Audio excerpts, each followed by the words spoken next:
But the problem with loneliness is that it's not necessarily connected to how many people are around us. Hello, my name's Dr. Andrew McNeil, and I'm a senior lecturer in psychology at Northumbria University in Newcastle. And in this short video, I want to talk about the value of social connection and the problem of loneliness and what we can do to tackle that problem.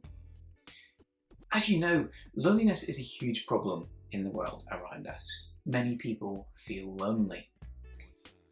But the problem with loneliness is that it's not necessarily connected to how many people are around us.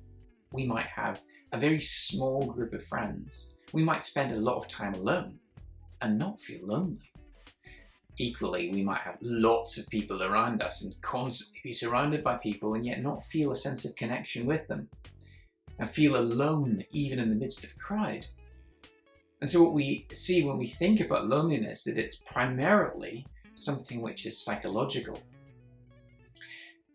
And this means that we need to think psychologically about how to overcome the problem of loneliness. Researchers in this area, John and Stephanie Cacioppo, define loneliness as the perception of being socially isolated, even when being in the presence of other people.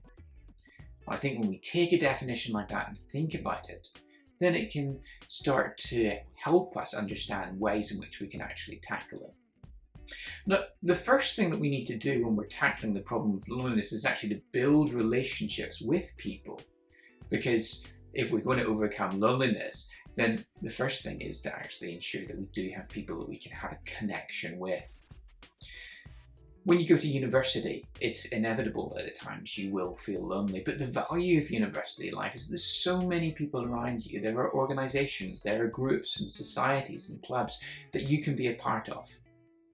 I think sometimes out of fear, we try to stay away from being with other people. But one of the things that you can do to overcome that is to set yourself a small obstacle to overcome. That small obstacle could be as much as sending an email to someone to ask them about a society or a group that you've discovered on the Students' Union website.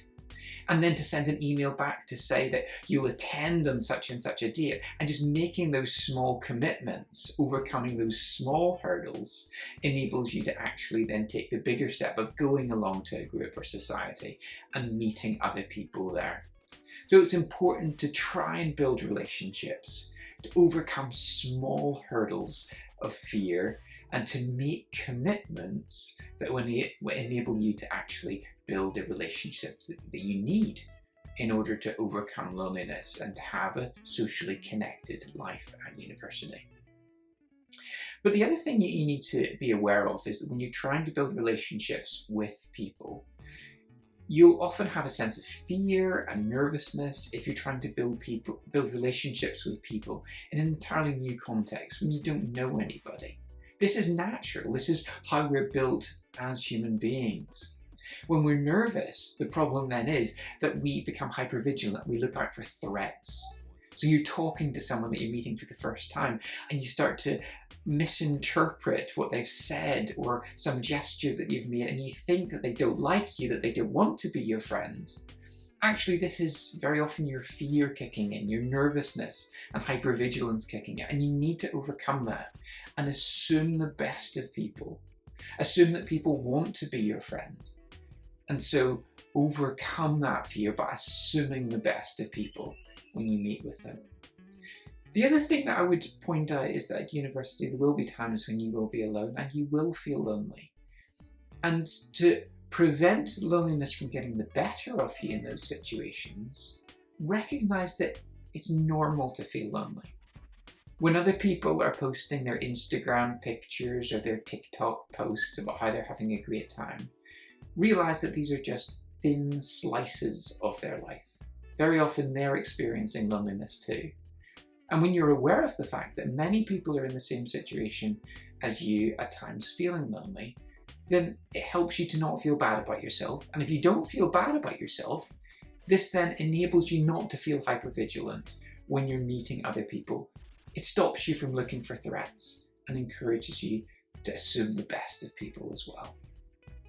I hope you found this helpful, but if you want to find out more, do check out the work of John and Stephanie Cacioppo and the work that they've done on loneliness, and hopefully you found that helpful.